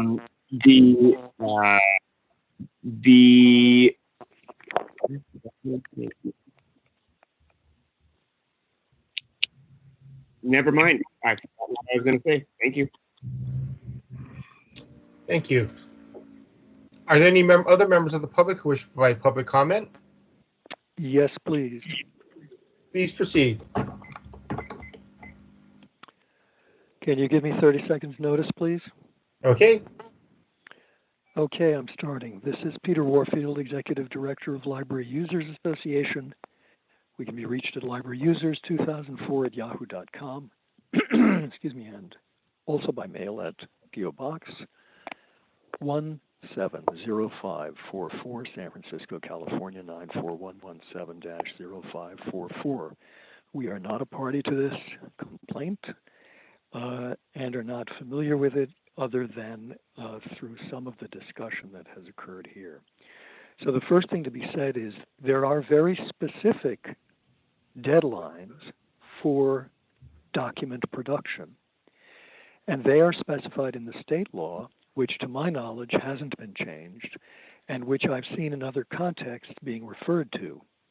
So there is a sequence of steps and a sequence of dates and extensions that is in effect, and I believe that is one of the issues here, whether those have been followed or not, and whether the agency has indicated exactly why they're not following the immediate disclosure requirement of either producing the material by the end of the next business day, or acknowledging the request and then providing it as soon as possible and within 10 days. The Sunshine Ordinance has stricter time requirements. I also wanted to say something about, it's unclear to me what the purpose here is. Mr. Victor has been very helpful on a number of points here, including what the task force members haven't said, which is that the governor and the mayor have issued changes to the various aspects of open government law. And as he said, they have to be addressed. that's something that I said and have said previously. I certainly think that's correct. But with respect to something that Anonymous said earlier, well, let me stick to what you can do. It's not clear to me from what he said whether or not your purpose here is to recommend an action, which you used to do, or whether it's simply to say we have jurisdiction, which is what seems to be happening of late, and I think that's less valuable than having at least some opinion, preferably with backup and explanation as to why. With respect to something that Anonymous said, the task force is not just in a position to determine jurisdiction or find a violation. In Section 6730s, you have a great deal of options for advising all kinds of folks, departments, supervisors, etc., and a number of other advisory things that you My can apologies, do. I forgot to give you Thank the you. 30-second deadline. Pardon? I forgot to give the 30-second deadline. My apologies. Okay, so do I have 30 seconds? I just basically want to say thank you, and I hope that you do consider those options, which are very valuable, very important, and sadly not used enough as far as we're concerned. Those aspects of the task force need to be exercised more and can be at any time. Thank you. Are there any additional members of the public who wish to provide public comment at this time?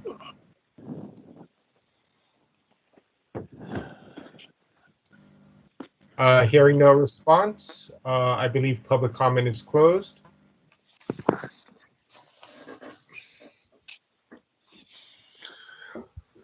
Okay, so let's have a vote. Yes. On that motion, Member Forsley. Aye. Forsley, aye. Member Stein. Aye. Stein, aye. Chair Schmidt. Aye. Schmidt, aye. The motion passes without objection. And I'd just like to note that through the discussion, I believe that the department will be providing Mr. Borden additional documents. Hopefully prior to the next meeting, I would ask that they also be provided to the SOTF administrator to be included as part of the file. Hi, excuse me, Victor, sorry, excuse me, this is Lauren Chavez again. Can you tell me what that motion was? I didn't quite catch it. All the motion was is to find that we had jurisdiction, the records are public, and to refer the matter to the task force for a hearing. Basically, we found that we have enough information and we're ready to hear the matter in its completeness at the full task force. That will be scheduled at the SOTF chair's discretion. However, I believe during the discussion, you stated you had additional documents you could provide, and we hope that you could provide them to both Mr. Borden and to the task force for inclusion into the file.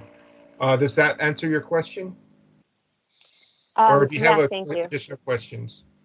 Oh, no. That answers my question. Yep. I can provide the soft cost. Again, I did provide everything we had previously. Thank you.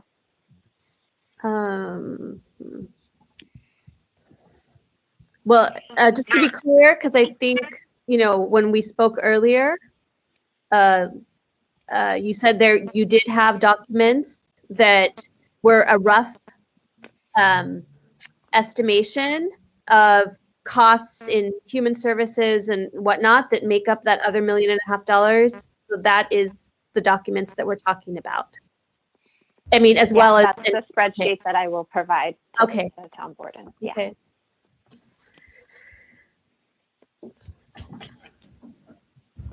Are we ready for our next item? Yes. Let's go ahead. This is the. It looks like the last. The last complaint for today. Item number 7 is file number 20079. Complaint filed by Shane Andreas against the district attorney's office and Chelsea Bodine for allegedly violating Administrative Code Section 67.21E by failing to respond to a records request in a timely and or complete manner. 67.25 by failing to respond to the immediate disclosure request in a timely and or complete manner. 67.26 by failing to keep withholding to a minimum, and 67.27 by failing to provide justification for withholding responsive documents. Becca, turn on the kitchen. Okay. Let's see who's here. Is anyone here on behalf of Shane Andrews? Yes, Shane Andrews is here. Okay, great. Thank you. And the district attorney, anyone here on their behalf? Yes, this is David Campos, Chief of Staff to the San Francisco District Attorney's Office. District Attorney, okay. So members, questions, any comments, clarifications you need? Looks kind of straightforward here. Proportioning things. Which one do you want? You want chicken or beef? I'll take fat-free. Okay.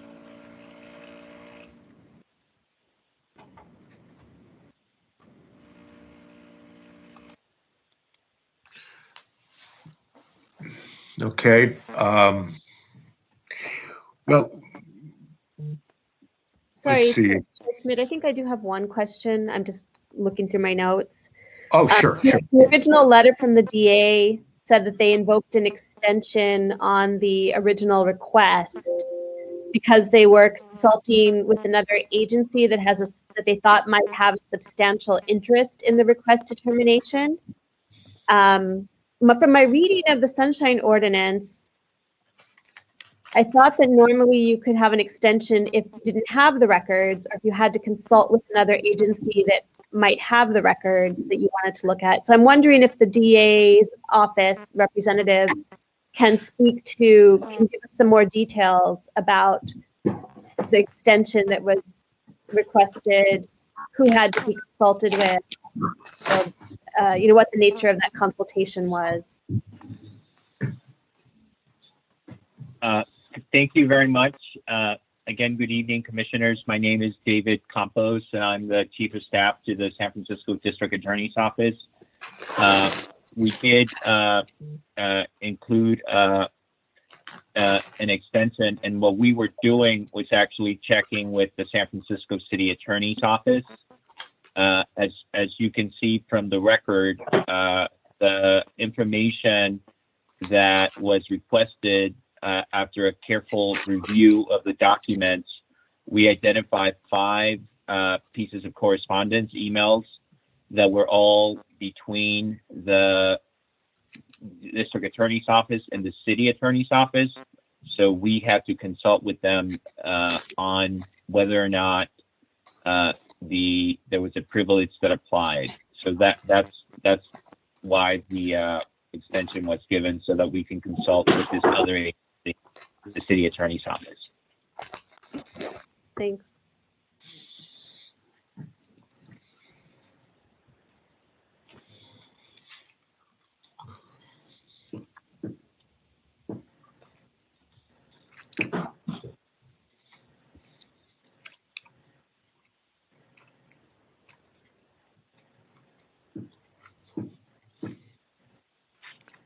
I don't know if you have any other questions. Yeah, I don't think I have any other questions about that. That was just my one. Okay. Member Forsley, anything, any questions, any comments? No, not at this time. Okay. I'm gonna just get a couple of clarifying questions, Mr. Campos.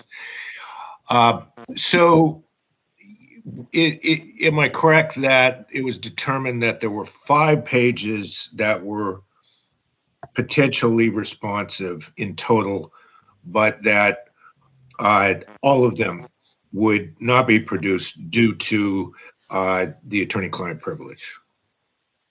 That's correct, Mr. Chair. There were actually 5 emails after a careful review of all communications per the request. We concluded and found that only 5 emails would be responsive. And because the emails were communication between the district attorney the district attorney's office and the city attorney's office in a capacity of an attorney-client relationship. We were advised that those were covered and could not be turned over. Okay. I'm going to ask a question of Shane Andrews then.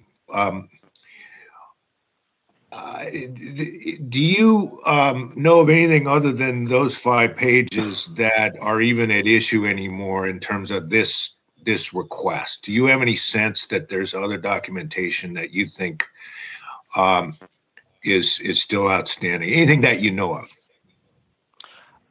Yes, absolutely. And because we've received no documentation whatsoever, I'm sure there's probably a substantial amount, but to be able to identify any specific document, I actually have Mr. Osley present as well, who is available and willing to provide testimony, basically, to the committee to identify specific email correspondence of which he was aware that is responsive to the request. I'll stop there for a moment, I guess. So to answer your question, yes. There is more information that has not been provided.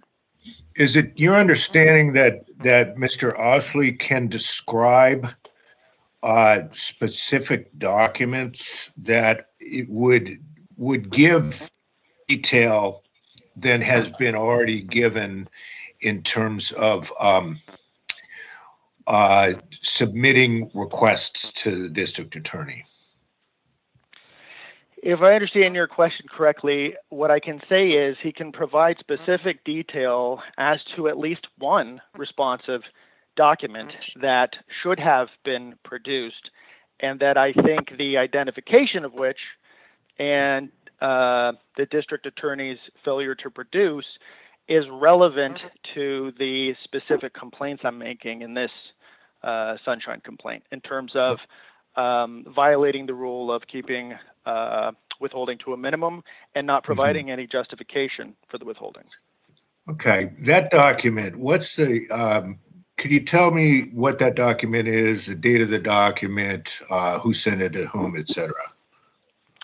Sure, I can give you the general details, and as I said, Mr. Osley, being the percipient witness at the time, is available to provide more specific detail, but the specific documentation is an email between the district attorney's office and the public defender's office regarding the public defender's office request of the DA's office at that time to remove Mr. Osley to a different department for the specific purpose of keeping him off of their cases.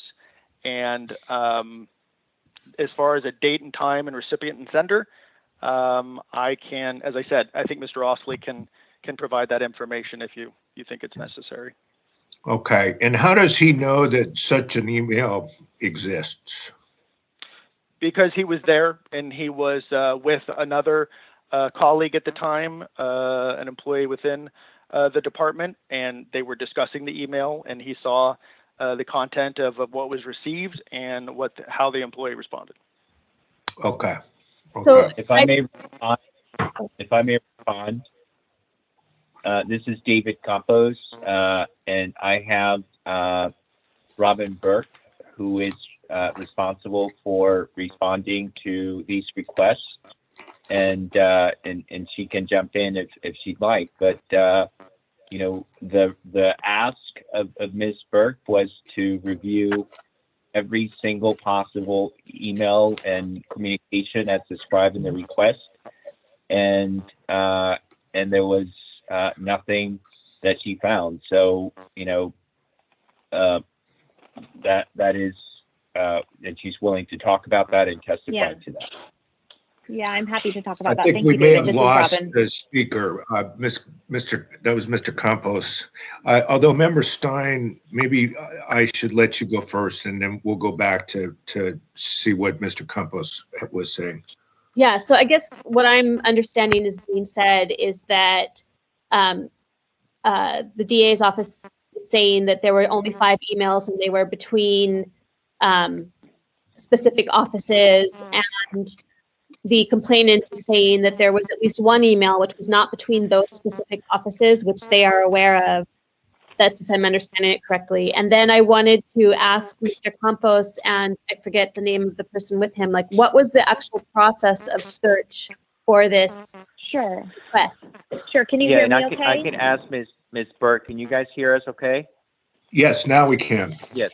Ms. Burke Okay. can testify that there was no other email that we are aware of, and so maybe Robin, you can speak to that. Sure. Thank you. I am, when we received the request, it was for all communications to or from Chesa Boudin regarding Thomas Osley, including emails, phone records, text, letters, memos, and written communications. And so I did a search of the district attorney's public email, his district attorney email, and then his personal email, his campaign email, and his telephone, both his personal phone and his district issued phone for Mr. Osley's name, and only came up with those 5 emails that Mr. Campos referred to that were between our office and the city attorney's office. There were no other emails or records that were produced via that search. So the email that was just the alleged email that was just described to you, that's something that you did not encounter in any of your searches. Is that what you're saying? Absolutely not. If it was sent, it was not sent to or from the district attorney himself, and that is what the request is for. Okay. All right. Members, anything else at this moment? This is Shane Andrews. May I just respond to Ms. Burke's explanation of the search process? Sure. So, well, first of all, I appreciate that explanation. It is one of the reasons that we filed the complaint in the first place, because I think even the committee's request of the DA in responding to our complaint was specifically to describe the method used along with any relevant search terms used to search for relevant records, right? And that was not in the response. The response was simply, we did an extensive search, just vaguely, didn't indicate of what and what terms were used and the results, and said that there was nothing. They didn't even say there was nothing that wasn't responsive. The response is there's nothing that they can turn over that is responsive. So it's a particularly open-ended response, and the fact that there was nothing produced is why we filed the complaint. And so the other point about the 5 emails between the agencies not being produced, as far as I'm aware, I thought litigation material or potential material under section 67.24B3 would have required the production of that correspondence, which refers to advice on compliance with, analysis of, an opinion concerning liability under or any communication otherwise concerning the California Public Records Act, as well as this ordinance. So by respondents' own admission, they had sought an opinion regarding their compliance with this particular request under both the California Public Records Act and the ordinance. So as perhaps I am interpreting it the wrong way, but my expectation would be that such documents are by definition responsive and should have been produced. And if only part of it is privileged, then that should have been redacted. But complete withholding is excessive. Okay. Thank you. And actually, because of what we just heard, I want to ask Mr. Campos, do you have a response on specifically on attorney-client privilege and whether under either the CPRA or Sunshine, whether it may not apply as is claimed by Mr. Andres. Well, just a couple of points, if I may, Mr. Chair. First of all, I do want to object to his characterization of the district attorney's response. The response actually explained the process that we followed in conducting the review of documents. So we try to be responsive, and we're in fact responsive to that. And with respect to the attorney-client privilege, contrary to what Mr. Andres claims, there is nothing in the Public Records Act, or for that matter, the Sunshine Ordinance, that actually eliminates the protections given to the city by the attorney-client privilege. And it was completely appropriate for the office, and it would have been irresponsible otherwise, to consult with the city attorney on what was the appropriate response and whether or not the privilege applied. And the citizens of the city and county of San Francisco have not lost the protection of the attorney-client privilege when it comes to a personnel matter, and in this case, existing litigation. And so, there's nothing in the case law to the contrary, and I'm not surprised that counsel has not presented anything, because it just doesn't exist. Okay. May I just provide a comment before I forget, because it's directly responsive to Mr. Campos'. Yeah, real quickly, please. Yeah. So first of all, as some of you may recall, right, I've been here several times. Last time it was requesting, making similar arguments when we requested information from the Public Defender's Office. And by the way, the Public Defender's Office produced communications with the district, with the city attorney regarding exactly their back and forth in terms of whether or not it was necessary to respond to our request and why. And in fact, I had direct communications with the city attorney's office. So while I may not have some authority to cite, which neither does Mr. Campos apparently, I do have the actual facts, recent facts, that same type of communication was produced by the public defender with the city attorney's approval. And so it simply doesn't make sense to argue that it's now somehow privileged because they say so. Okay, I'm going to interject quickly. My communication with the city attorney's office regarding this was actually a phone call. And so I don't have any record of the phone call. It was me having a conversation with the attorney about the emails that I found. About the production. Okay, yeah. So there's written communications about the complainant, but there was merely a phone call about the idea of how to respond to the Sunshine request. Is that what you're saying? Yes, that's correct. Okay, thank you. All right. Now, I think on this attorney-client privilege issue, I don't think any of us need to make any kind of decisions today. That's not really what we're here for today. Although you might anticipate that this may be discussed when this goes to the full task force, because I think both sides have a point. 67.24 is there. I think that's the right number, but the litigation material provision, and I think it has been litigated, if I'm correct, in the Grossman case. But I'm going to leave that issue till later, as to whether there are reasons why the attorney-client privilege may be a little different in this situation than usual. But I still think that doesn't mean, for purposes of what we're doing here today, that it affects whether these are public documents and whether we'd have jurisdiction over the matter. It might affect what kind of recommendation we have, but I don't know if we do have anything. Members, what do you think of this case for our purposes? Yeah, it's a tough one, I have to say.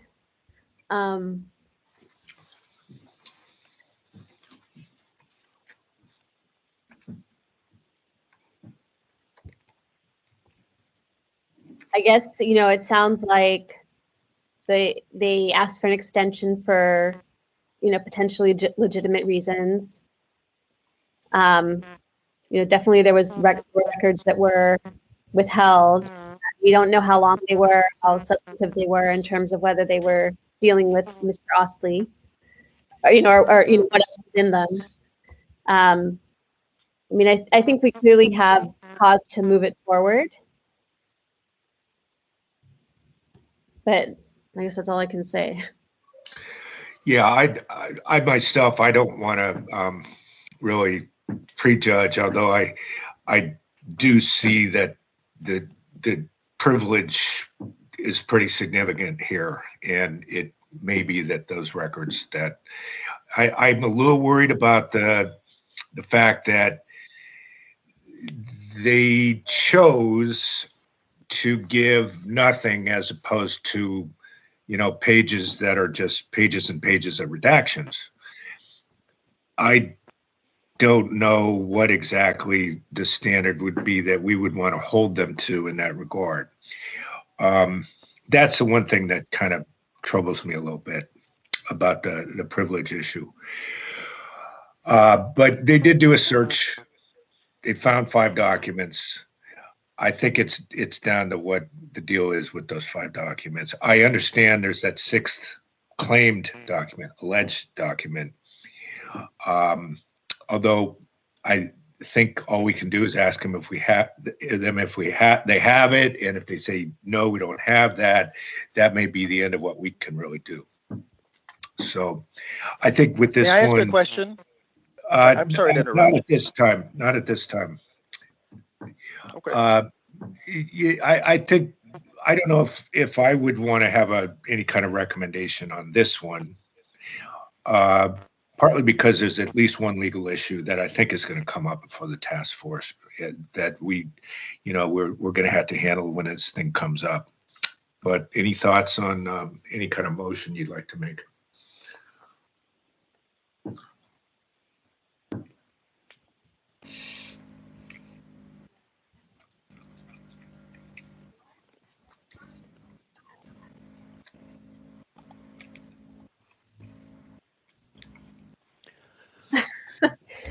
Yeah. Well, I'll go ahead and just make the basic motion that we find that there is jurisdiction. These are public records, and that we're ready to send this for a full hearing at the task force. But we're not going to make any kind of recommendation, but we are prepared to give a report to the task force on the basics of the case, what the case is about.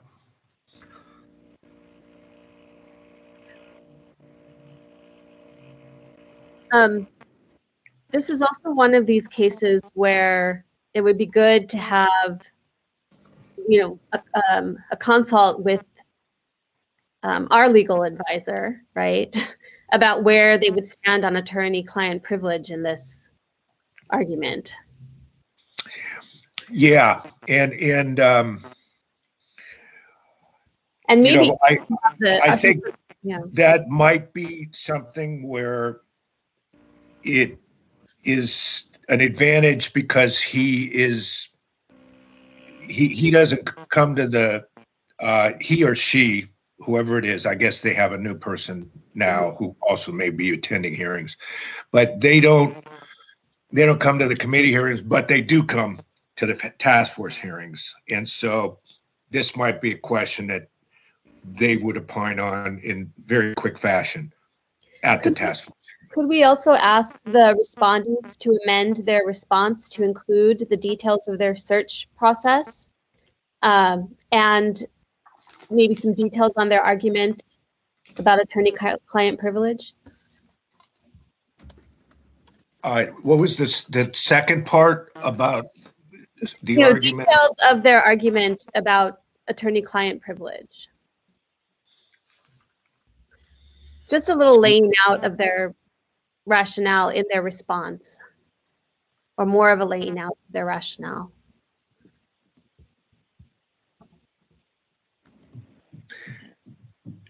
I think how about if we make the informal request first?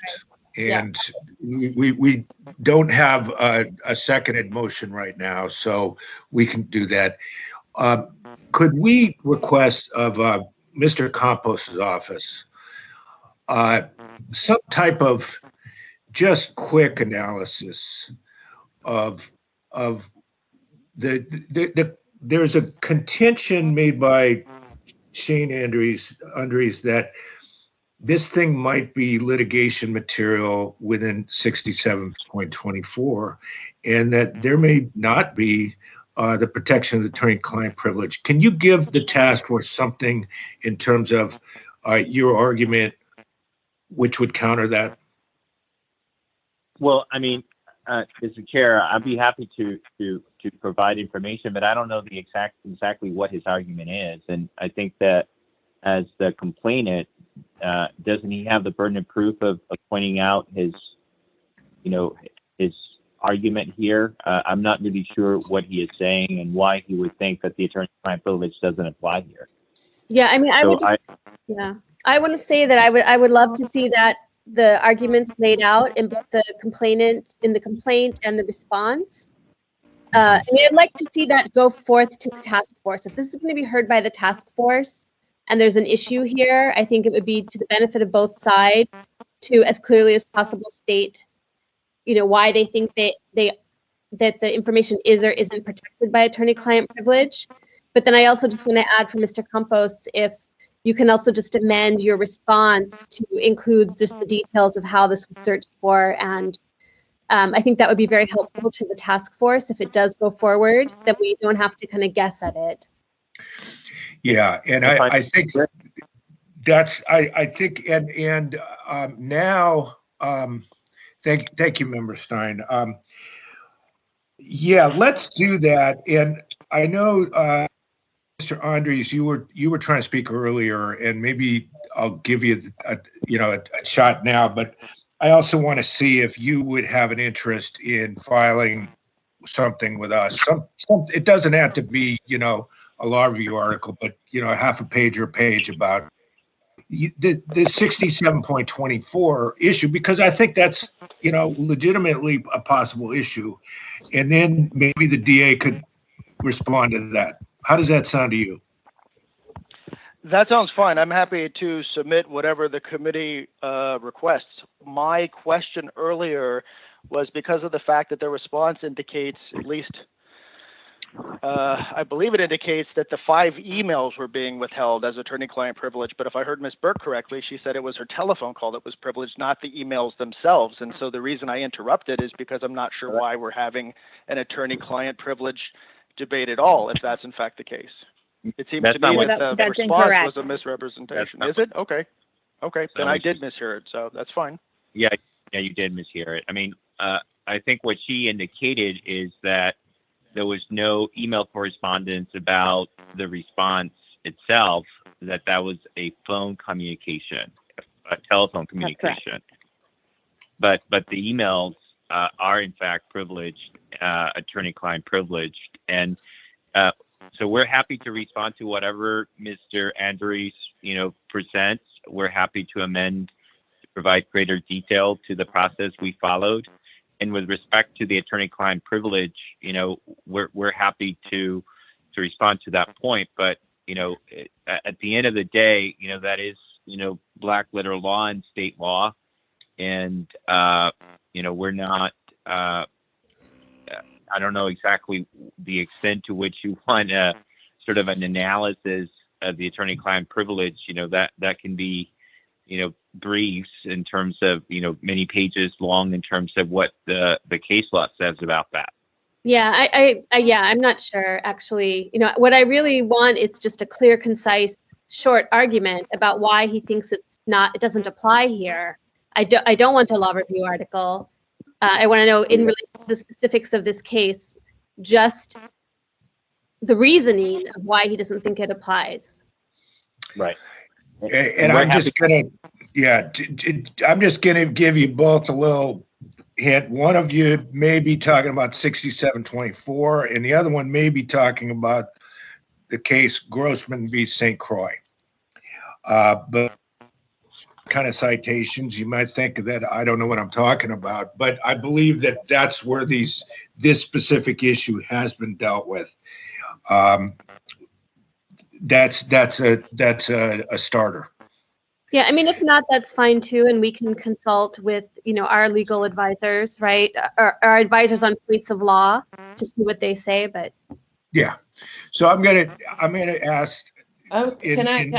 Sorry, this is Member Forsley. I just wanted to add, since we are talking extensively about attorney-client privilege, maybe we can just amend the motion that we aren't saying that they're necessarily public documents and just go with the jurisdiction aspect.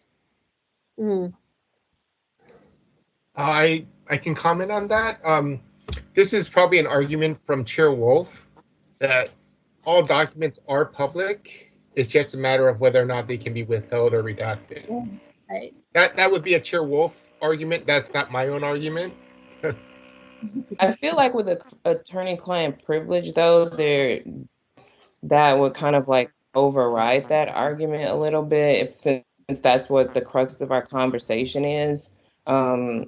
It's not just a regular document. If their argument is the reason that they're withholding it is attorney-client privilege, I would feel like that supersedes a lot of different things, and it would be kind of parallel to public records versus like enmeshed in public records. So I kind of feel like from our perspective, from this like baseline committee perspective, we should probably just go with the jurisdiction to then discuss it at the larger meeting versus making the recommendations that they are public documents.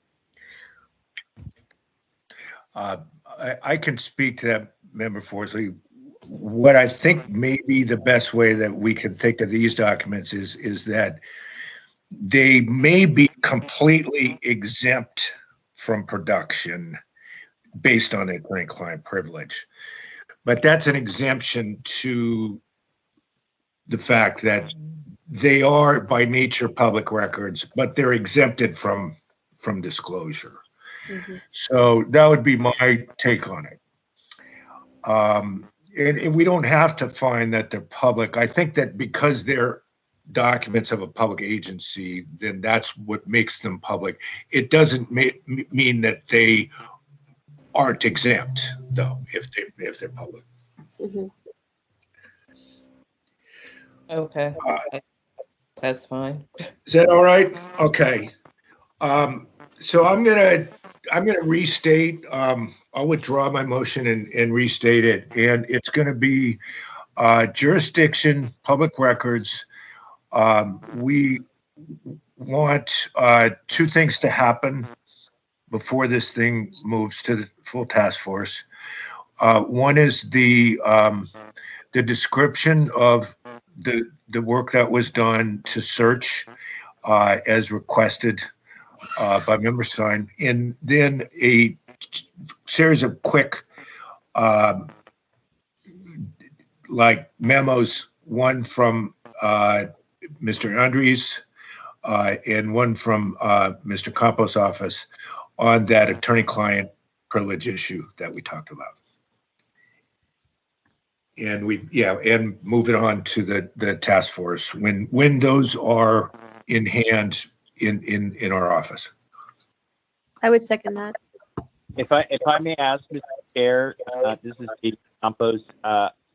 It would be, the sequence here is important because I think that our response necessarily, needs to look at what is presented so that we can respond to the argument. So we're happy to provide the analysis, but we'd like to know what we're responding to, what the specific point that they're putting in. Yeah, Mr. Andres, you go first. They go second, and you have no obligation to go third, but if for some reason you choose to, you could just write a letter in to us if you have something like a surrebuttal kind of thing.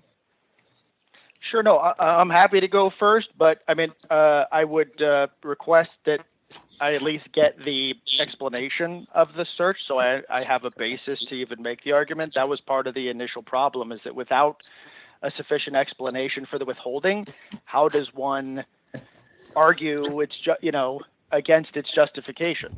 So that's part of the problem I'm having. And I even got confused even just in the back and forth, obviously, when I thought I had heard, Ms. Burke say that it was just a phone call that was privileged, not the emails, and she corrected me, and so that's helpful. But that's to frame my argument, which I'm happy to make first. I would at least like to know the search that was done and the specific terms used and why it's being withheld. I mean, at least the time frame would matter, because I don't know if these are documents from his employment, after his employment, as part of the SOTF proceeding. You can see what I'm referring to. Yeah, they'll go first, and then it's your turn, and then it's their turn to respond to you. That's my motion, and I think we may already have a second on it. Yes. Just to confirm, the action is a motion moved by Chair Smith, seconded by Member Stein, to find that the task force has jurisdiction, the records are public, and to refer the matter to the full task force for hearing. In addition, the committee requests that the respondent provide information regarding how their search was conducted and what search terms were used.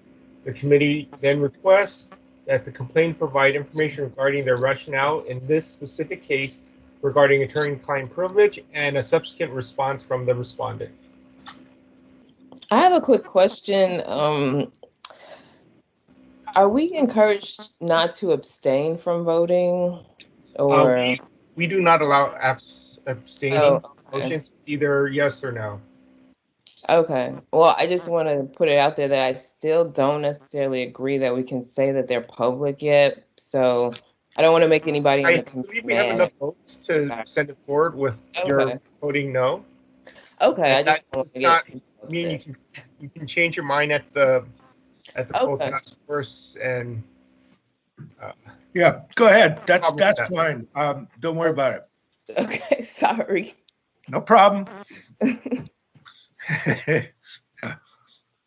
No, I understand. If I were in your spot, Member Forsley, and I wasn't sure, I'd vote no, and because on principle.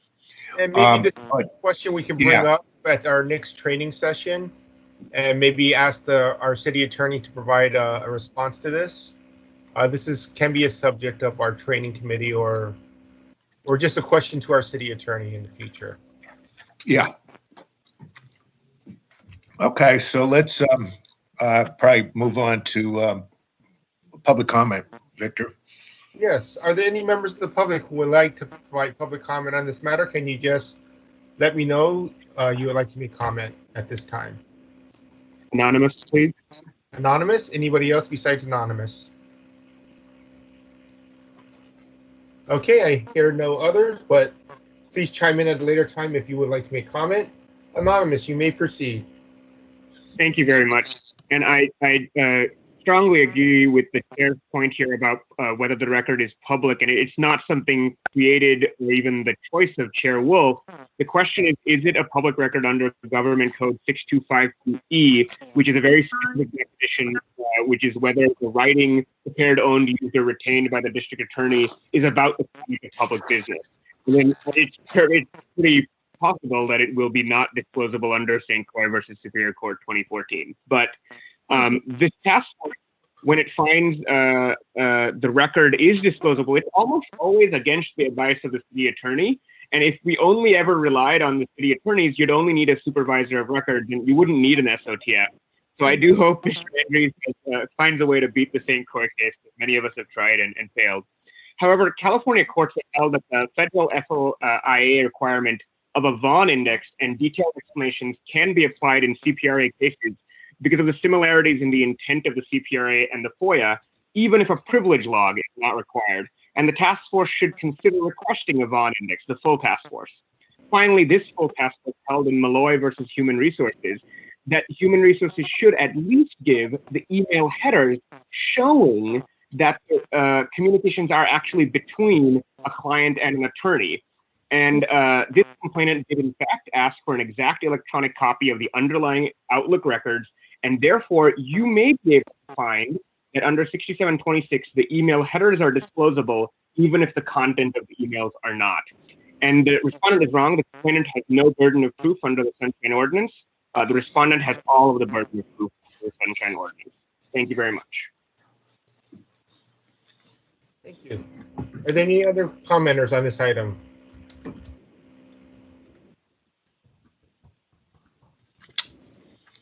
Okay, let's go ahead and vote on this one. On that motion, Chair Smith. Aye. Smith, aye. Member Stein. Aye. Stein, aye. Member Horsley. No. Horsley, no. The motion passes with Member Horsley voting no. Sorry, I'm just typing all this in as we speak, just so I don't forget. Okay, next on the agenda is item number 8, announcements, comments, questions, and future agenda items by members of the complaint committee.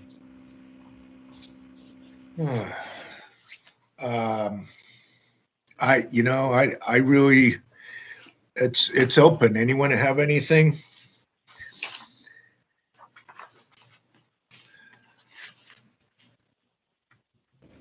Normally there isn't a lot to present as basically hear new complaints. So if you don't have anything, that's perfectly fine. The next meeting of this committee, I hate to put Cheryl on the spot.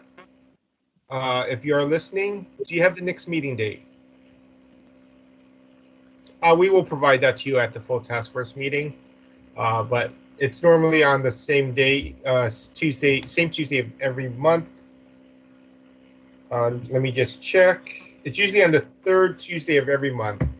So just for your calendar purposes.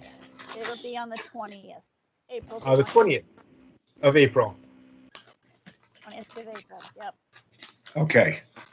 Thank you. Yeah, and I know that I'm going to talk with Cheryl at some point, probably in a week or two about that. But okay, so nothing else on number 8, I don't think. Yes. So we'd like to see public comment on that item. If any members of the public would like to provide public comment on item number 8. Yes, please, anonymous. Hey, go ahead. Please proceed. Sure. So this is regarding how you structure your future agendas. So previously, this committee, under subsection B of each of these agenda items, had a defined process where you give 5 minutes to the complainant, 5 minutes to the respondent, then you ask your questions, and then depending on who's chairing and which committee it's at, sometimes you give 3 minutes for the respondent and then 3 minutes for the complainant.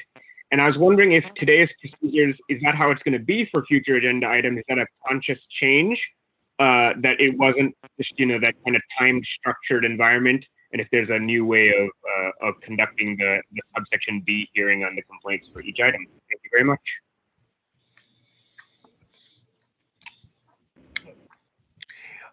Okay, anyone else with public comment? Doesn't sound like it. I think that's a valid question. For today's hearing, because the rules are somewhat fluid on that. They're not really rules, they're more just practices. I want to maybe try out a couple different things, and I'm not quite sure what the best use of our time is, because one thing I know I'm going to be pushing for is that we try to really get rid of the backlog, which was only amplified in the months between March and August of last year, when the complaints were piling up, but they couldn't be heard. So, but that's extraneous. But Mr. Anonymous has a great point, and I'm just trying to respond to that. Okay. So this no is more. this is Victor. Oh, go ahead, Victor. I'd just like to note that requirement of presentation for 5 minutes and responses and so forth, that is only for the full task force hearing where it is written into the bylaws and the procedures. As far as committees go, it is at the discretion of the chair.